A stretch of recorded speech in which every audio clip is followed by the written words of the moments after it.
Vivez les grands moments d'analyse, décryptage de l'actualité brûlante de l'heure, dans le monde et partout au Congo. C'est sur la chaîne BBC Mpoi TV. Toutes les vérités sur fond d'analyse, décryptage, sans langue de bois. Sur BBC Mpoi TV, on passe au peigne fin, l'actualité brûlante de l'heure. Nous sommes fiers d'être Congolais, nous sommes fiers d'être Africains. Construisons ensemble une bonne société pour nous et pour nos enfants. Tous à la fière, Yakozala Congolais. Tous à la fière, Yakozala Africain.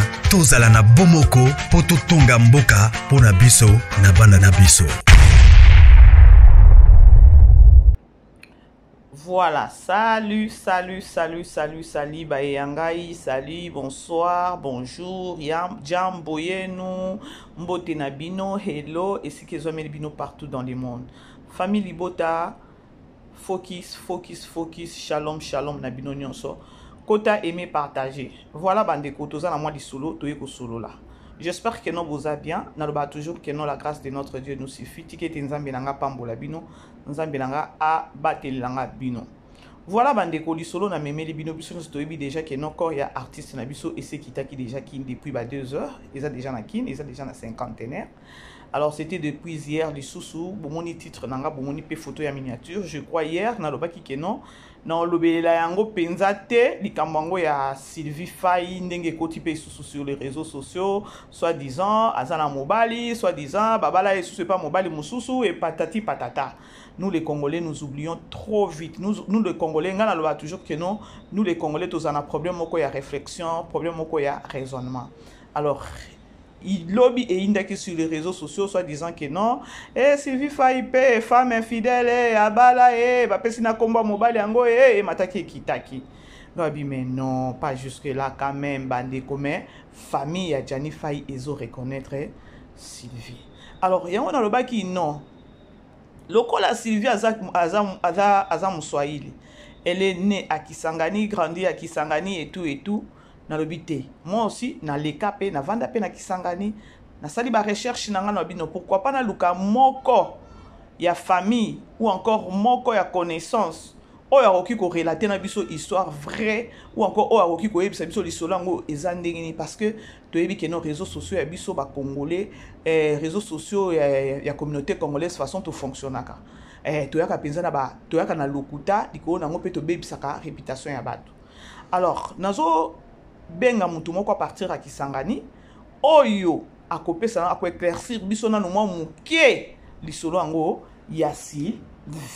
Alors bandeko boza toujours branché na benga ye biso nyonso awa en ligne na ye nazo benga ye biso nyonso tolanda bandeko bino bo aimer kaka kuna bo aimer bo partager nazo benga la personne kaka awa. Donc appel au réseau qui ne mamo Kisangani. Beau aimer, beau partager. Beau aimer, beau partager. Ma connexion à Congo Nzambe nanga la personne à qui wa. Toujours insister kana kobenga, toujours insister kana kobenga.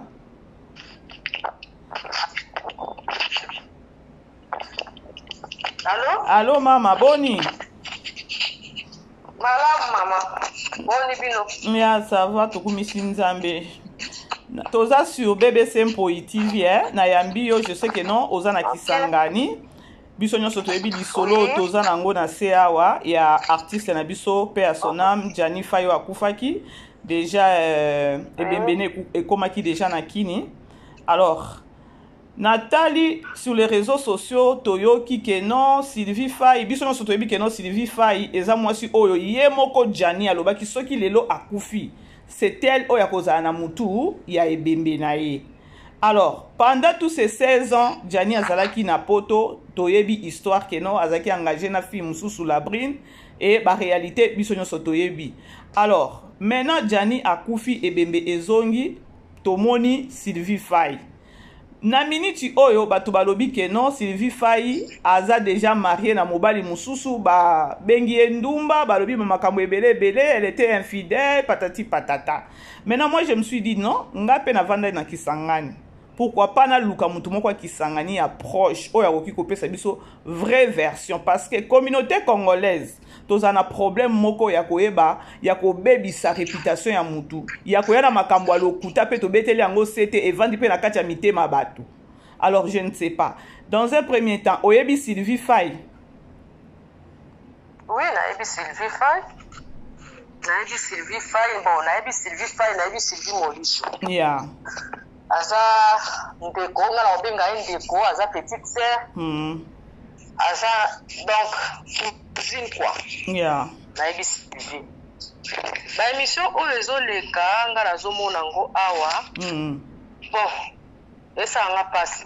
Esa nga mawa. Na sens ke ndenga nayebi Sylvie. Nyonso kombo nyonso ba opesa ye akosala ngode. Sylvie asali mariage na Jani.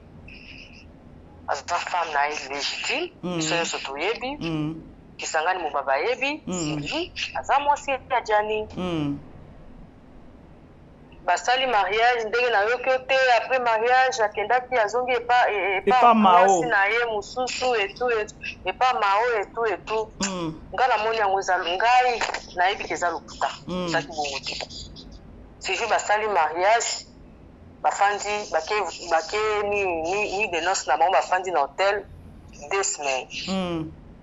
Basidisi baluki hotel mususu ezaki plus moins cher parce que on est attaqué hôtel un peu moins ya luxe quoi. Baluki siko hôtel mususu ya moins cher bafandi litake baluka ndaku bafanda. Nandenge to bayaki baluki ndaku nandenge voyage ya Sylvie ya Jani et ko bima Sylvie azongi kisangani Sylvie abota mwana wana Daniel na kisangani. Siko soki na landi bien Sylvie abotaki mwana Jani asakei. Wana na simande siko na koyeba te wina na Jani asaki. Wana simande na koyeba te ke Sylvie non na Jani akena mte. Sylvie azonga ka ekisangani azaki na zeli. Jani wana na sima de azongi wana ipamao. Nde place ezosala mwa louche. Nde place ezosala mwa louche pardon. Ya place na ezosala mwa confusion parce que mao pe abimaki alobi ke non jour Jani azokende kobala bazana na ndako. Alati kilote balie pe fufu asilisi pe akei. Tango akei kuna nde babengi ye. Tu vois, mao pe alobi bien banayi kosala pe koli azokanga miliki ezo utakini azotina nango na kisangani pona mwana Jani o babotaki na Sylvie. Je ne pense pas que ezalaki bongo te. Ngala lingaka il faut mutu azala sincère otambola na koloba vérité. Il faut koloba histoire ndenge eza. Ozomona Sylvie aboti mwana na kisanga Sylvie akoko ozanga mbongo ya miliki ya mwana te et puis soki ezake Jani alinga tinda mbongo ya miliki ya mwana akopesa te ke maoyo tinda non. Et puis les deux Sylvie aza mao nani Sylvie azaki mwasi ya Jani ya mariage mutu atamo mwasi atamo ko tenga azana te ke usali mariage na mobali azonga te ulale pana parce que les gens usali mariage et pas na oyo ezalaka sute et pas sa place pour zana moi c'est pas moko ta lingango pourquoi ko ba mensonge na réseau pourquoi ko ça Sylvie atikala ko zala te ki afandi boye basali mariage Jani ake pas mao Sylvie atikala non ça bongo il faut toujours apprendre la vérité. Ok, sikoyo bisolo mususu awa tomoni lobi ekoti soit disant que non Sylvie avandaki azelaki Jani te azaki déjà sazwi ba engagement na ye ba pesi biso na kombo mobali soki Useni soki papa Useni tozo e bate bino bozana kisangani kuna eza ndenge nini lisolo yango est-ce que Sylvie Faye asangajaki ou comment parce que makambo eza na réseaux sociaux na miniti oyo mais tozo mona famille ya Jani eza kaka na Sylvie bazo reconnaître Sylvie okoloba nini na likambo bazo reconnaître Sylvie parce que ba yebi que Sylvie azali kama sa Jani. Yo za sûr que famille quand ndenge oza wana oza na ndeko no moko akenda atika mwasi yo moni mwasi déjà na buzoba yo ko supporter mwasi wana tu bazo supporter parce que bayebi que Sylvie afanda que Sylvie asalaka Sylvie aza mwasi apamba te Sylvie asalaka aza chef de bureau na place asalaka aza na mbongo azwaka aza mesure afuta ndako na ye kobokola mwana na ye yango soki otali mpe moni ke mwana aza mwana soki otali ka mwana ya Sylvie Daniel aza mwana oyo akoli bien pa Sylvie aza na pasi te C'est-à-dire oyo communauté congolaise bakosi ti bazopesa ye kombo ke Sylvia Bala, Sylvia Bota, Sylvia Bala. To Sylvia Bala comme biso togenda peti wana. Mais photo ya Sylvie, momoni photo ya Gianni na Sylvie. Yes. Limite. Pourquoi ya mobali wana na Sylvie limate? Photo limite. Balobi babala qui est deuxième bureau. Deuxième bureau. Moi si tout à liboso pe a confirmer ango. Te babale deuxième bureau te. Sylvie aza mwasa kobota. To babale deuxième bureau sa kobota. Akoti na libala na fanja bandi kobota bana na parce que tine aza ba Sylvie bo mwana bala bala aza mwana muke. Azwi tanyoso wana 16 ans afandi ya kozela mobali. Et puis na Sylvie abala kinde Sylvie mwasa akoko fanda pe azeli mobali akenda photo. Makam. Mais Sylvie afandi azeli 16 ans pour ya kobima bolobi ke Sylvie abala bakosi nyonso na bakosi. Et puis Sylvie aza mwana pasi. Sylvie akoli na pasi. Papa nazaki procureur. Ils ont été procureur ka Kisangani. Non, il y a grande province orientale. Et on a coûté bakaboli ba province de. Azo gérer Otu et là gérer Bazou et là gérer tout, il y a gérer Chopo. Abimi wala papa commis gouverneur, vice-gouverneur, grande province orientale. Après on a abimi député national. Beaucoup de Sylvie a collé à on a collé la passe dans le moi maman azaki femme battante. Ya ko Lukambongo. Nous beaucoup de Sylvie a collé la passe ndenge ni. Donc on était dans ma bezanga kasi na ma famille partout et tout. Mais comme que Sylvie a collé la passe beaucoup si. Et puis Sylvie azaki aza mwana respect. Ndeko bomoni aza mwana zaka respect makasi atosaka mikolo. Et puis ce qui Gianni abala parce que Aïba que c'était une bonne femme. Sylvie aza mwasi malamu ya kufanda na kibala.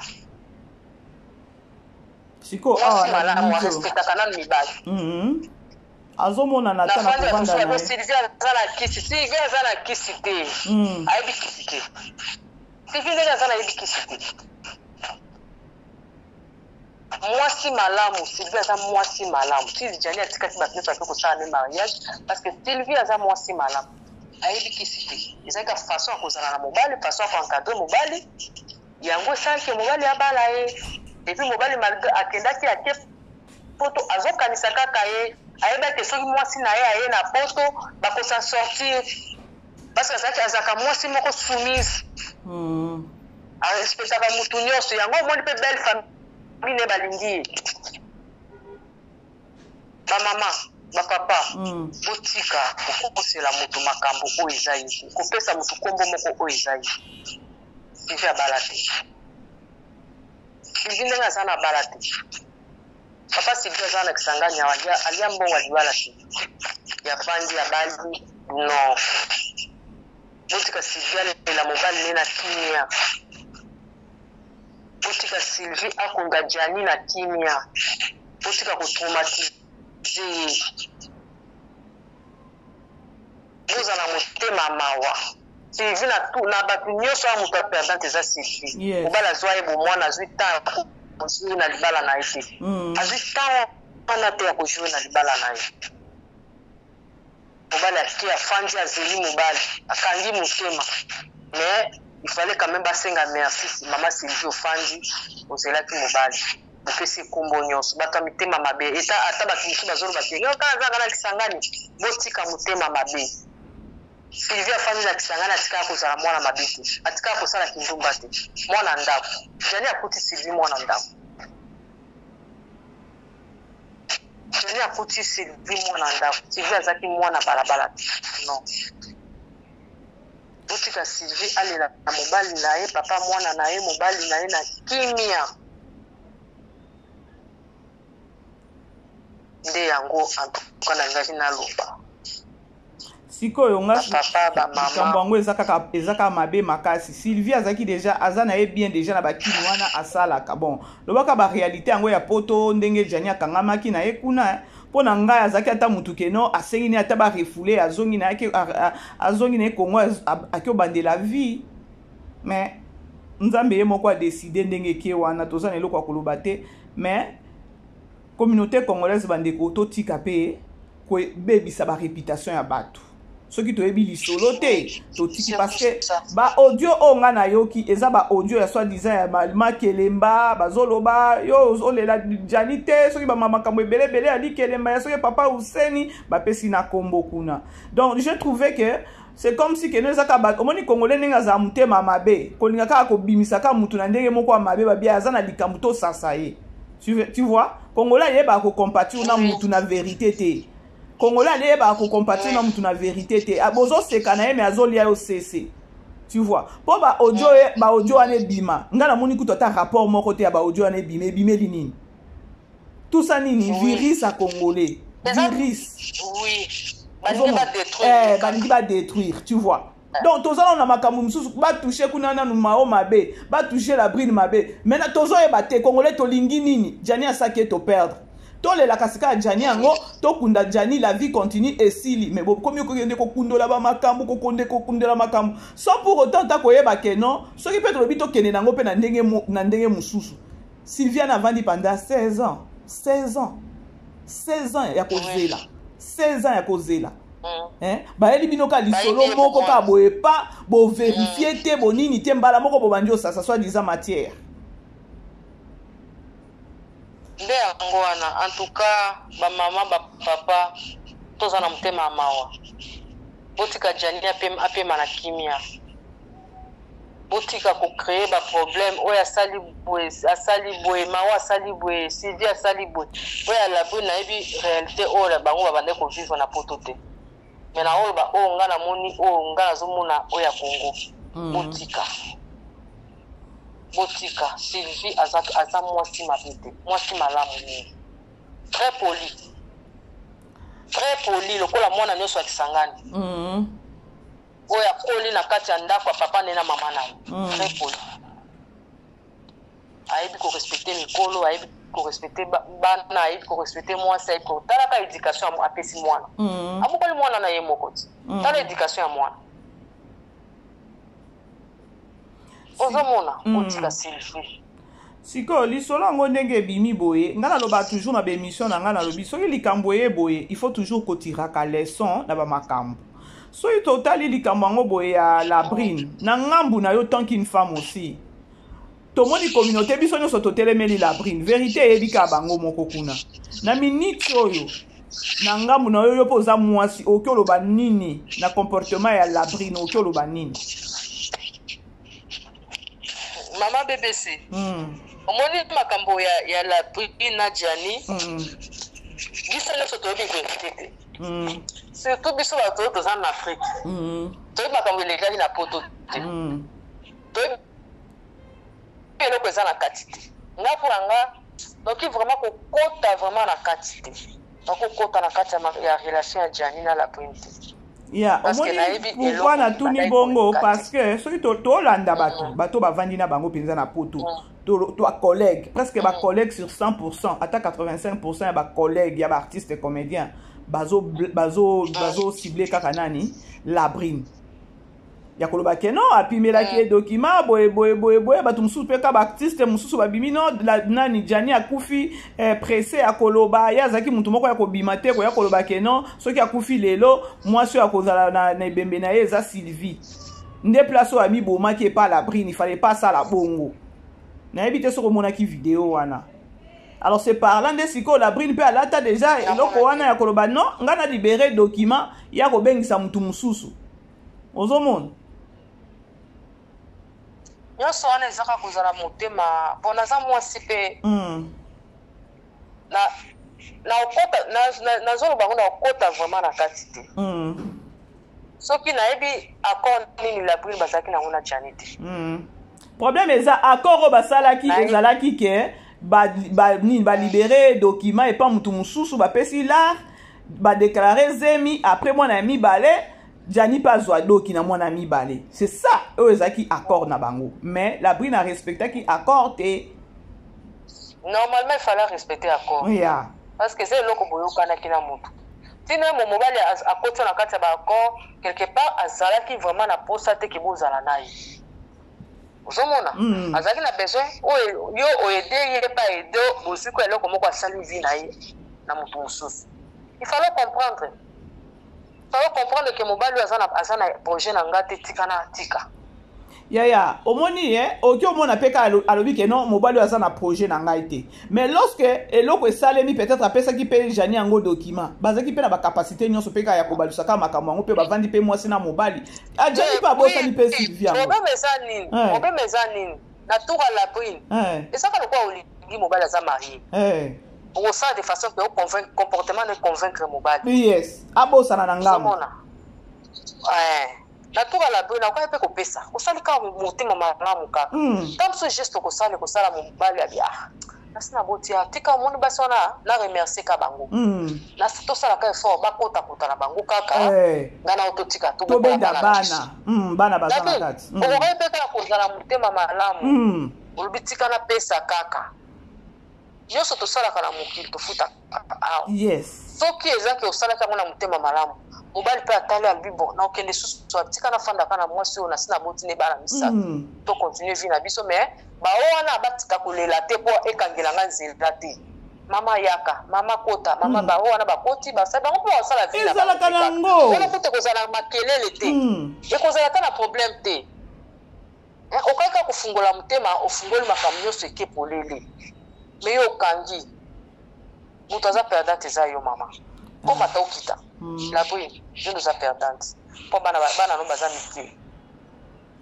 kobokola pe bana yo moko sans papa ezaka facilité awa ya obandango ba Sylvie kutu bango bavandi babokoli bana bango moko déjà bango baza ba doyenne ye la brune obandango nde sikoyo o mobali bande ko sunga ya ozana ba fille yo po na oki olobi ozana 33 ans 33 ans normalement il faut linga ozana mobali obano bimeloko nimba wana sa bana na si est-ce que ye la brune penza ndenge aza wana mibali yango bakolinge na minute baza mibali penza mito esalaka bakoya kaka kobebisa pe ka bana wana bakoya kobebisa bana la brune osalaki erreur il fallait ozaka na motema kosupporte kaka tosala kaka nanu boye bosali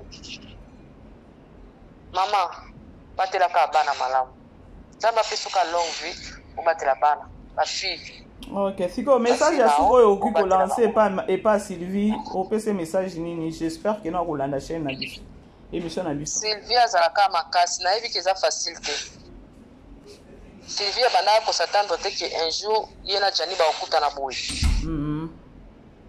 ozomona azaka makasi ikoleka nango azaka makasi message na kopesa ta Sylvie yango wana azala mutema munene ya kosupporter na yebi ke mafinga eza ebele mais nga na yebi ye ki aza fi bien azaka fi wana bien akipite et surtout pour Daniel. Ok, merci ndeko na ngai. Deuxième cas. Merci na yo pe, merci na bato nyonso balandi biso. Ok, merci, bye. Bye. Voilà bandeko, j'espère que non bolandi bo aimer bo partager et ça biso bien. Wana zandeko moko oyo penza avandi na kisangani akoli pe na ba Sylvie. Alors elle ayebi vraiment Sylvie. Alors j'avais voulu peut-être mutumo kwa ça l'intervention pour na maloba ya batu. Vous savez nous les Congolais tous en a défaut moko ya makasi. Congolais to yebi ko bebisa na réputation, Congolais to yebi ko sala na mabe, totala ka retomber te. Pour na minute ndenge to tala nani ebemba jani ekiti na kini. Oh, babengi Sylvie soit disant que non femme infidèle. Soit disant ça qui na mobile déjà mobile mususu ça qui a sabalié. Tout le monde ni même pas ba photo ni. Maintenant moi je me demande comment est-ce que nous les Congolais nous réfléchissons.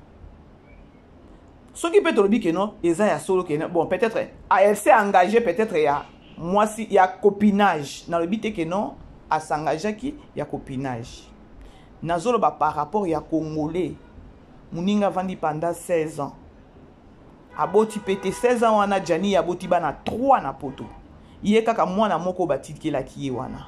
C'est-à-dire que non la dame elle s'est gardée, donc elle s'est protégée qui. Nazo kama kutu bazo informer nga que non mao kutu asa boti asa kutu na bana asa mwana mususu à part ceux qui Andy Star.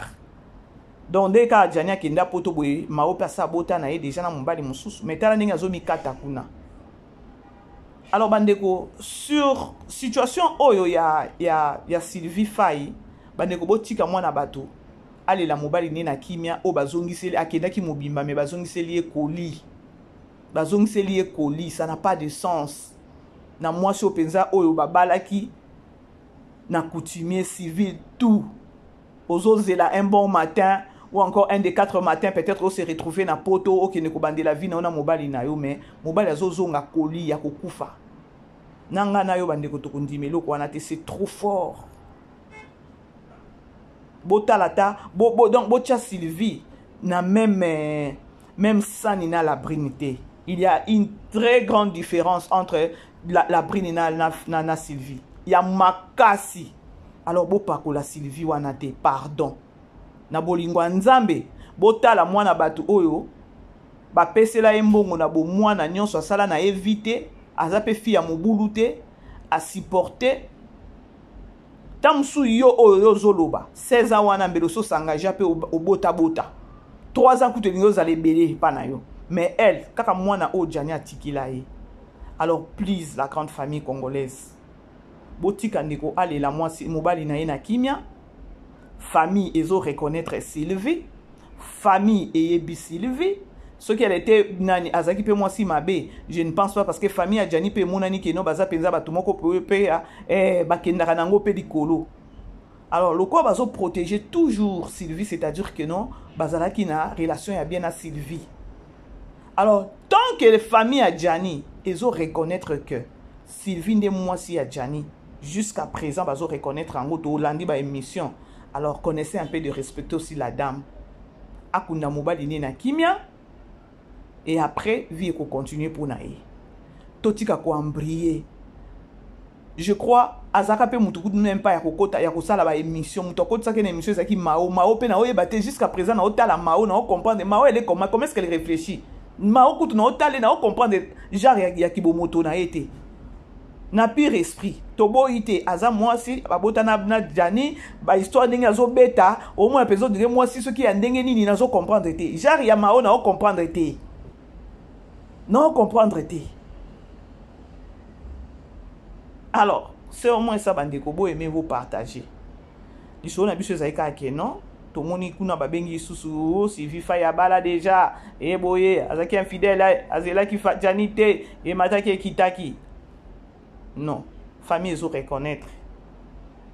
Attendez nani artiste ke wana babandaki ka ko solola na Sylvie. Lokola makambo ngonga na zolo bango ezaki ondire ya mvutuma moko boye ezaki soki nini ezaki donc likambo ngo zo comprendre te kindoki likolo nango. Alors c'est au moins ça, beau aimer beau partager la grande famille, je vous aime bien famille Libota, on est ensemble, beau aimer beau partager focus toza toujours na film na biso ya master. Le total à 5e épisode, hein? 5e, hein, je crois, oui. Le total 5e, 6e, 5e, je crois.